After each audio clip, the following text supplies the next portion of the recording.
Okay, so it's been a few days since I've kind of talked to you guys. I am now in a different hotel, a little safer. That other place was a crazy place. Um, so I'm always talking about what's kind of going on with me, how I'm kind of moving through things. I'm not gonna lie, this cold, I keep calling it a cold. It's not even that. I have a respiratory infection, I think. I'm still trying to get to a doctor. So that's one of my hard parts to get to because I don't have a car. My fault. um, So, kind of what I wanted to talk about is like now that I've moved on from that place and kind of moving into a new place, how do you know when you need to move on, depending on your situation? So, like with everything I've been kind of going through in my past, what was really hard for me is to defend myself, I guess is what I want to say, meaning like, how do I get out of a bad situation? When do I move? When do I need to stick up for me? So in my past, we'll use my romantic relationships as an example. Um, the way they would always treat me, depending on what it was, I always stuck around because in my mind, I'm always trying to fix somebody. Not that I'm like everybody needs to be fixed, but I'm like, hey, we all have our own problems. So do I.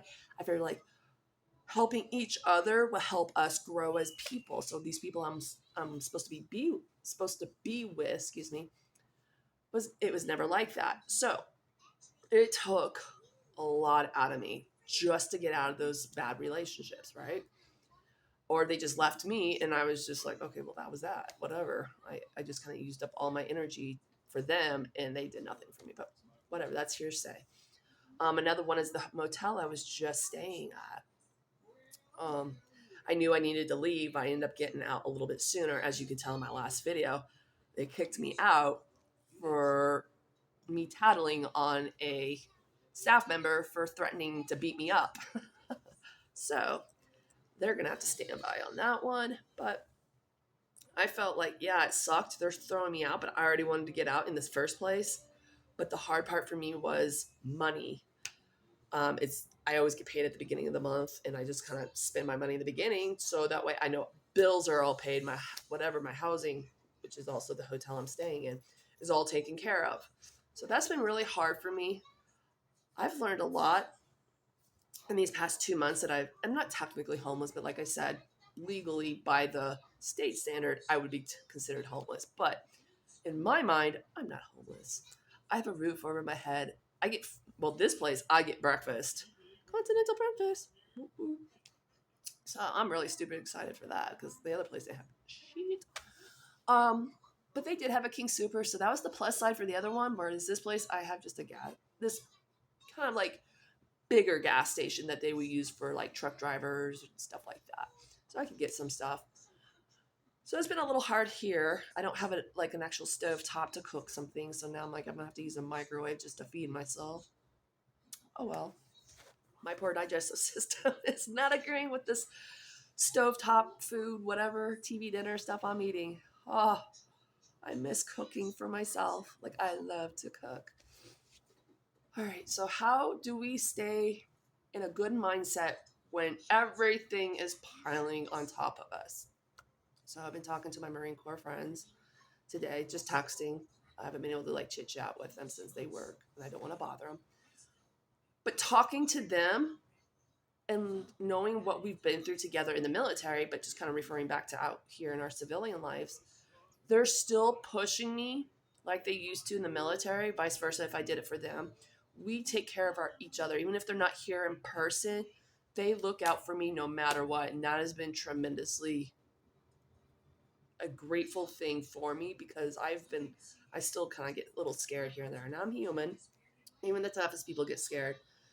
But it is very empty. Even though it's mentally, it's not empty. I have these people, but in person, I don't have them to be like sitting with me and talking to me face to face kind of thing. So that's really hard since that's one of our things that we tend to, as people in society, need. We, even in those that want to be isolated from the rest of the world, you still need some type of connection with someone or something. I have my dogs, but sometimes it's not always enough because you just want that other person to speak back to you. I hope my dogs never talk back to me. That'd be really weird, but maybe I'll enjoy it. Just kidding.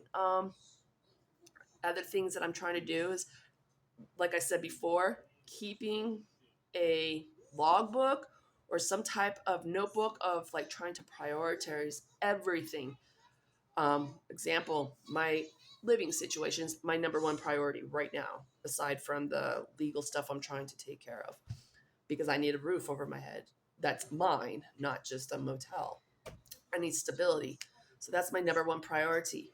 And then I kind of branch down from that. Meaning, like, where do I need to look? What is it that I need? What can I get? Because with my felony that I have, that's been a setback for me from getting a place to rent. So how else can I go about that? Where can I look? What do I need to do? So I've been looking for like subleases or rooms to rent kind of thing. Those are examples of what I've been trying to do to take care of myself. Yes, I've been using my veteran and VA resources, but they're not very that, excuse me, let me rephrase that. They're not that great at getting back to me. I'm not totally mad at them because I know they got like an abundance of people they have to manage, but that goes back to them on how they prioritize their people, how they keep everything organized to who came first with their calls and blah blah blah, whatever it is. And the fact that I keep falling through the cracks has been I'm very disgruntled, and I'm actually really hurt because I'm a very patient person when it comes to this kind of stuff, because I know there's a lot more people who are in worse situations than me, and I would want them to be taken care of before me. But I don't want to be totally neglected to the point now I'm like, okay, well, I'm not that bad, so maybe I shouldn't, maybe I don't deserve the help that I need because somebody else needs it more than me. That's not the case. That's not fair. So I have to write down everybody I've talked to. Let me get a list. Excuse you, Hendrix. Hendrix, get off my butt. Uh,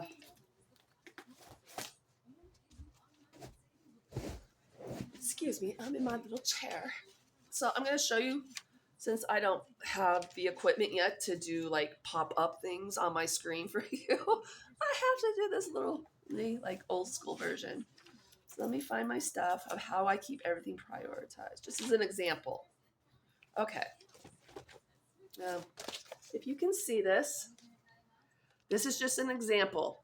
People I've called, their information. If I have a person's name, like Orlando, this is the civil rights department person I'm speaking with about the apartment complex, and anybody else that I've spoken with. And I've got like other pages like this. Keep note of who you talk to. Then, when's the last time you talked to this person? When's the last time they reached out to you? Making sure you keep everybody accountable, including yourself. So that way, you know that one, things aren't being like just neglected, or they might be just so busy. So another thing I used to use was myself. I love my cell phone calendar to death. I mark everything, not just appointments or things I have to do, but hey, when did I talk to somebody? And I would put little notes in there and like, this is what we discussed, blah, blah, blah. And then I go back, I'm like, okay, I put another a little reminder in my calendar when I need to speak to them again, or if we've already made an appointment together, whatever it is. That is how we keep tabs of what is going on in our lives. Another thing I mentioned in another video was keeping like a whiteboard. I don't have one because I don't have a home, but that was huge for me. So I could visually see it every day. Why I did that is when I was a motor transport operator in the military, we had this huge whiteboard for all of each individual truck. Where is that?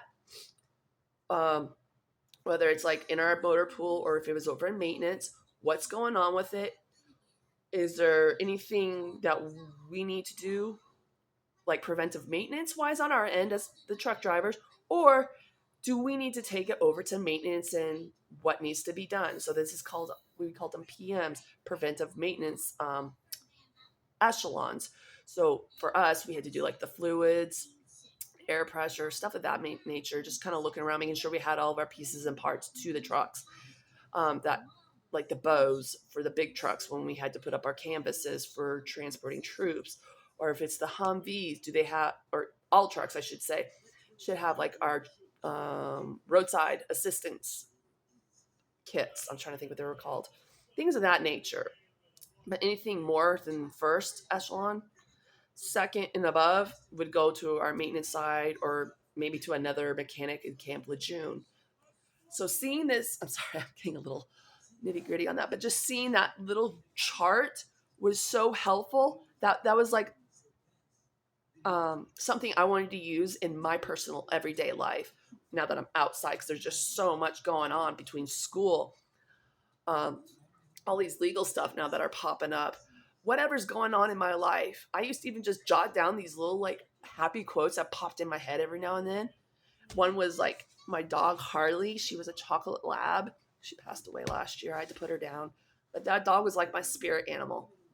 Reason being is because she's always smiling. It's just a dog. But that dog was never sad and always brought the best of me, even during my darkest times. So I know you always talk about Jesus, but this is my what would Harley do? And I put that on my board. I'm like, she's always happy, no matter how crappy her day was, even though she went through hell her whole entire life with all of her medical issues. She was a troubled child. So I learned from a dog.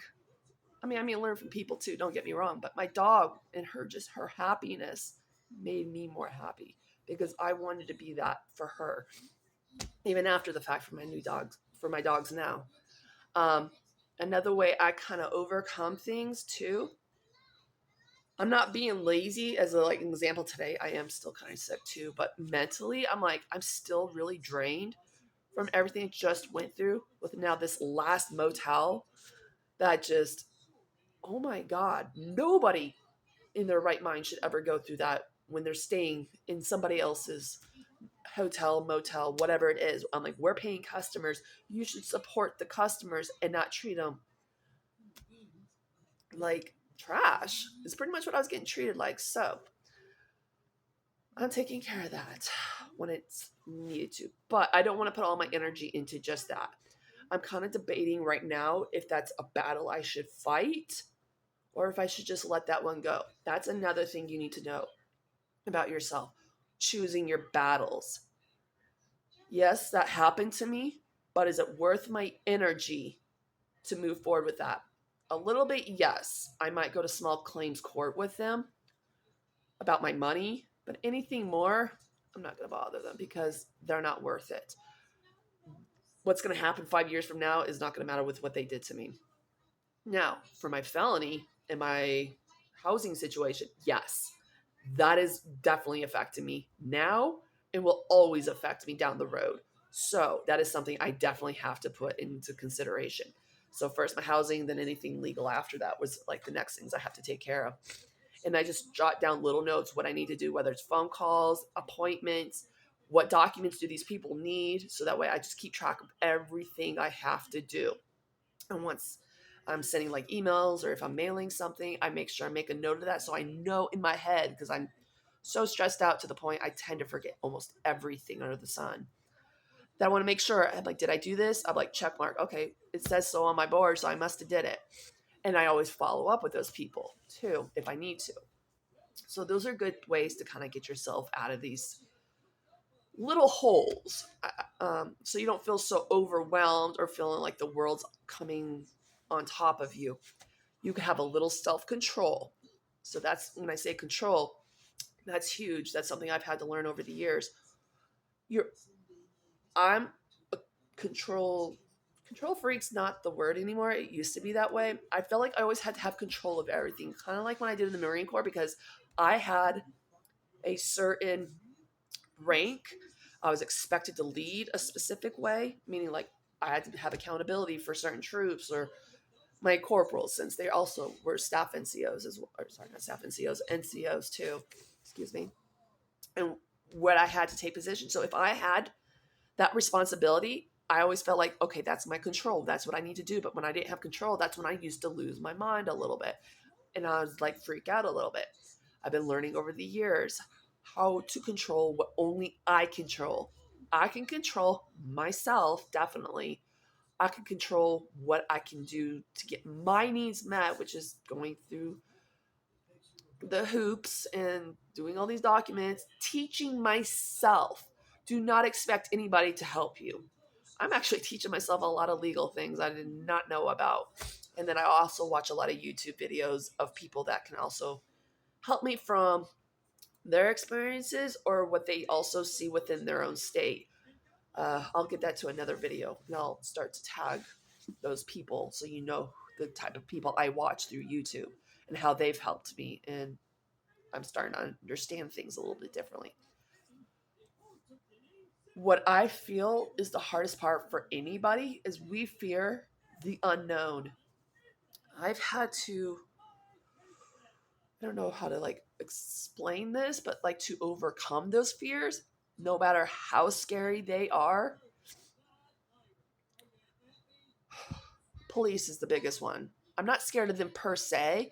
I'm just scared of being locked up for something, one, I didn't do, or something because I had struggled to control like my actions because of maybe an outburst of PTSD that I just literally could not control anymore because of being targeted or whatever was going on at that situation. Those are a lot harder to control. So be more forgiving of yourself because you're human. Yes, we all make mistakes, but hey, what can you do, right? Even if you feel alone, like I kind of, excuse me, sometimes I feel really lonely because like I don't have people here. Excuse me, I had to cough really hard. Excuse me. Where was I? Just knowing to take care of yourself is all I gotta say. What are some other ways I've taken care of myself? Oh, mindfulness. I'm always talking about mindfulness, the journaling and stuff like that. But I'm always talking about smoking marijuana and how it benefits me. I don't do it literally all the time. Like some of these potheads do. Oh my God, I can't function. It's too much. But if I take a break and I know I'm feeling really overwhelmed or I just need to decompress inside my head or thoughts are going through, that's when I'll tend to smoke a little bit. It stops the racing thoughts.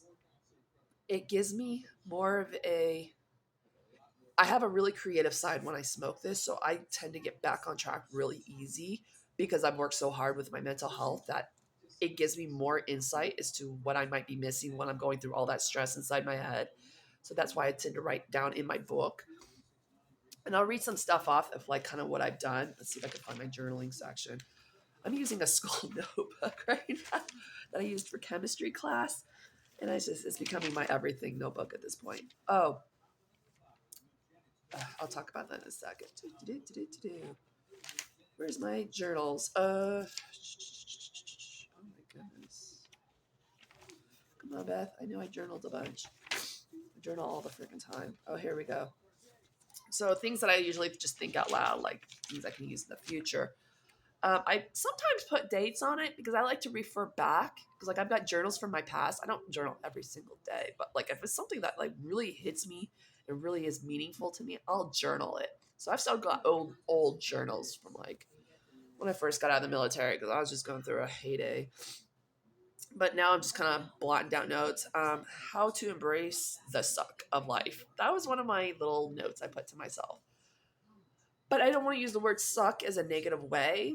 It's just kind of something we used to say in the military. So I put like a little blurb underneath it. I'm like, be humble. Oh, humbleness to others, but also their struggles as well. So even though, like, when I was staying at that last motel, this is an example again, I do things all the time. I saw a lot of people that just looked really tired, but kind of run down mentally, just like they almost look like they're literally a homeless person living out in the streets kind of look. I would actually still talk to them, and just hearing their side and the way they think is actually more uh, refreshing, knowing you're not alone because I don't like to use race because I figured everybody's equally the same, but this is our world we live in. I'm a white person versus there was a lot of black people or maybe Hispanic people too, because there were some people that didn't speak English. they get targeted the most, I feel like. I'm not saying white people either, but that was the majority of the people there. I think by speaking to them first, even though they were walking by saying hello and just having a conversation with them, probably made their day along with my day, because we're not looking at each other as just racist or wow, she's white privileged, or I would look at them as like, wow, you're black, so no wonder why you're poor. No, look at me. I'm white and I'm struggling too. I had so much going for me, and now I'm going back. And I've never been at, I don't want to say I'm at my lowest, but I've never had this little before in my life, other than not even in the Marine Corps. Just because we were living in a dirt hole, I still had a lot going for me because I still had that protection. Whereas I'm doing this by myself now and not having the people to back me up. But knowing I'm doing it on my own, I'm very, very proud of myself, because I never knew what type of person I really was until I started like really working on my mental health back in 2018 and up to this point, and forcing myself to endure the fear that I come across, like what people will say to me, what people think of me, what will they do to me, on and on and on. Yes, it sucks, but that's when I was talking about the YouTube videos for a minute. When this guy, the way he talks to police, I'm not saying it's always positive, but he knows his rights, what the law is, and when you know these things, now you can address it in a different manner as opposed to being scared by just speaking up and saying the wrong thing and then the cops like either arresting you or something like that. Those are examples. So when I start learning to embrace these things, and I know the people that think they have authority over me, as long as they don't get inside of here, I win. Okay? It sounds kind of silly. It sounds hard to get to. But when you really start to realize they cannot break down you mentally, they cannot win. Because that's when you're sound and you're more prone to being more successful, because you know these people cannot hurt you when it comes to like trying to fight for yourself. I've been physically hurt, but because I didn't let that get to me, I still come out on top, because mentally I was able to fight back the way I was supposed to and not lash out the wrong way to where it made me get into more trouble than I already was in, probably. So knowing yourself. Some other things I put down here. I mean, I praise myself all the time. That is so important, because nobody else is going to do it for you. And if they are, that's great. But if there's nobody doing it, who the fuck else is going to do it? Love yourself. Be proud of the littlest moments. I put right here, I did my very first video, which hopefully some of you have already seen. That made me feel so giggly and butterfly inside. Excuse me. Made me feel like I had butterflies inside, because that was so hard for me to just speak my mind to an entire audience, whoever's listening. I'm hoping this will go viral someday. But that was hard for me, because I don't speak to the public about anything, because I'm a very private person. But I feel I got to stop being so private, because I have a lot people can learn from. My racing thoughts are my biggest enemy, and I'm pretty sure a lot of people go through that. So when those racing thoughts are coming through, that's when you have to think, how do I turn them off? I can't always do the weed. So are you, I know I'm not able to kind of go outside because of my cold and it's freezing outside, but what are you able to do? Just go for a little walk, even if it's with your pet. Pets, they feed off your energy. So if you have a pet that's just kind of like bored out of their mind too, even if you don't want to do it for yourself because you're just like, I hate what's going on today, do it for your pet or do it for your kid. Whoever it is, say, hey, let's just go for a walk. You don't even have to have a serious conversation. Just say, I just want to go enjoy the fresh air today. I just want to get out of my head. Even sightseeing, having those visual stimulus will help you get out of your head. And just having another positive person there to talk to is another great thing. I used to go to Starbucks because I didn't have that person. But I knew a lot of people from Starbucks, so I'd just go sit and chat with some of the customers that were there. I knew some of the people because they knew my dog Hendrix. I used to go there a lot. Or I talked to the staff. They were kind of like a family because I used to go there for my first year of college when I was living in my RV. So a lot of the people there knew me, and I was really good friends with them. So knowing who's around you. What are some other things? Oh, I don't remember the commercial. I think it was a car commercial of like renting a car, but their little slogan was "the is over a," I think over a, meaning like the have the car versus a car. So having what you want versus what's just there. I know that sounded a little weird, but there's some kind of, it just kind of resonated with me a little bit. Being okay with being scared. I'm always comforting myself. I talk out loud to myself all the time. That is not a bad thing. If anybody tells you that, they're wrong. Now, if you're actually responding to yourself, that's a whole nother can of worms. But as long as you're just talking out loud to yourself, because that's a way of processing things, not always thinking in your head, because that's when a lot of the negative things tend to pop up. But as I tend to speak out loud, I tend to think of the more positive things, or I can rationalize things a little differently as opposed to just thinking about it inside my head. Being more vocal with yourself. Um, I started to feel a little bit of shame, which has been a long, long time since I've really felt that. But I think with the whole losing so much lately, I started to feel shame. Like I felt like maybe I did something wrong and I'm still trying to figure out where it went wrong. But you have to remind yourself sometimes it really just isn't your fault. Sometimes shit just happens. And it's really other people and how they treat others. It's just the world we are living in today. And I was feeling shame because I lost my home. I feel like I did something wrong. And they tried to make me feel like I did something wrong, which I'm reading right now through all their statements. But I know I didn't do these things. And that's what you have to remind yourself. Just because they say something doesn't make it true. So, how to defend yourself in that situation? Oh, letting go of things you cannot have or can control. I used to always worry about being alone, and I always used to think about trying to find a man in my life. I always thought that's what I needed.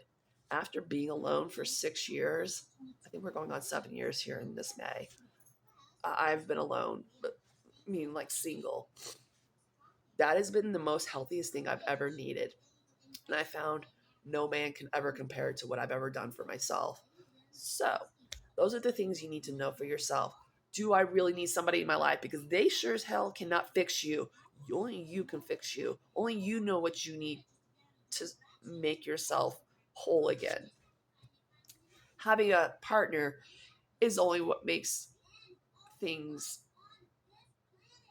better in your life, meaning you get to connect with somebody else, share your life, not let them do it for you. Um, Matthew McConaughey. I'm going to point him out. I was watching, I think it's called The Ghost of Mississippi. It's got Samuel L. Jackson in it. But, anyways, the way he was defending Samuel L. Jackson as a lawyer, even though he wasn't getting paid, sorry, Matthew McConaughey's character wasn't getting paid anything to defend this character of Samuel L. Jackson. That's what reminds me of myself, meaning like as a personal trainer, I want my own job. I don't want to work for anybody because I don't like people telling me what to do when I know they're not in the right, not, I don't use the word right mind, but they're not doing the right thing by the customer. They're only there just to make money. I'm not that person. So as Matthew McConaughey, he saw this person as a family member as opposed to just a client. That's how I want to treat everybody as. Not everybody has a lot of money, so I want to make sure I can give back to those who are really actually trying to make a difference in their lives. Not just saying, well, yeah, I'm overweight. I need to change. That's about it. What else are you trying to change other than your physical? I mean, mentally, you must be drained and low energy, things of that matter. How can I change that person to better themselves overall and not just through fitness? And I thought that was an amazing thing.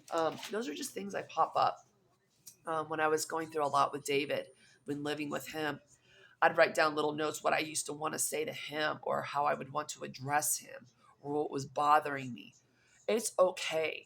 But once you start journaling these things down or writing down what your thoughts are, it takes a different process for your brain to make these connections.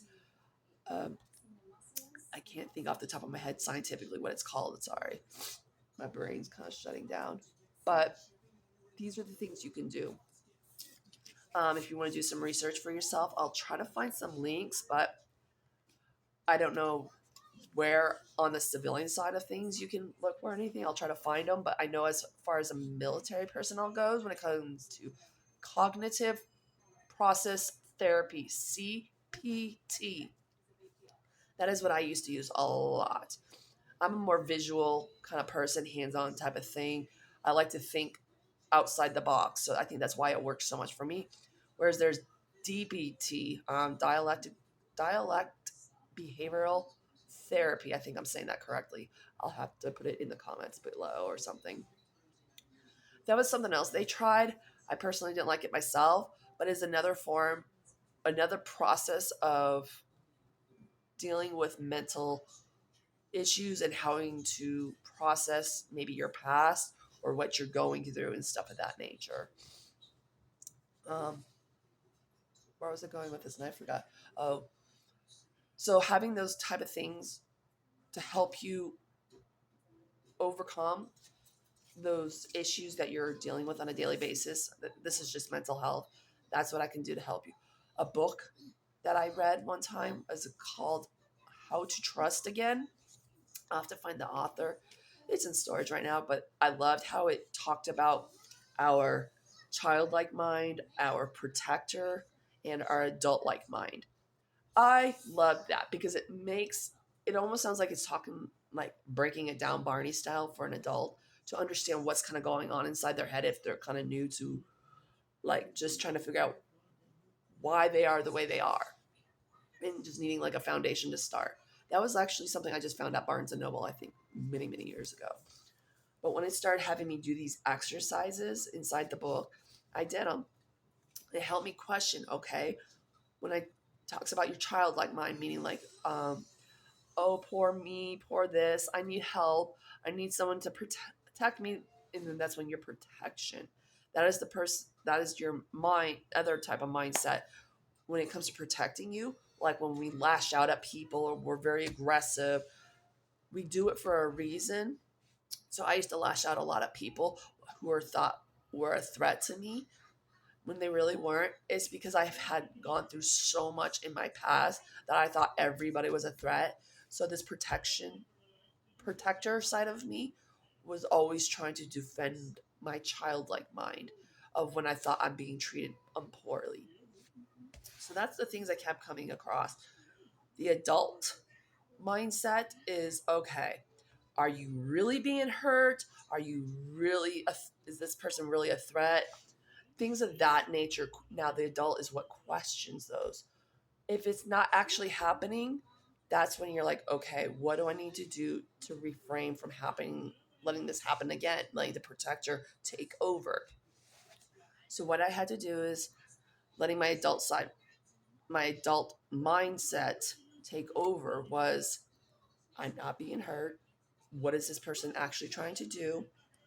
Are they actually trying to help me? If not, what other avenues do I need to take? That's the adult side of me. That's the more mature side versus always feeling pity and self-loathing of myself. So I think that book would be really well. If you're interested, let me know. I will try to find it. Um, that's pretty much what I got for you right now. I still haven't had a structured video since then. Like I said, I've been sick. I'm just going through a lot, but I really want to get like a more structured videos started so I can start giving you guys more information about what you can find and what will work. Always subscribe, please. If you have any questions or concerns, let me know. I will do my best to help you. Just mind that it might take me a little bit longer because I am going through so much. I could barely keep up with my own load. I look forward to hearing from you guys, and I hope you have a well day. Take care.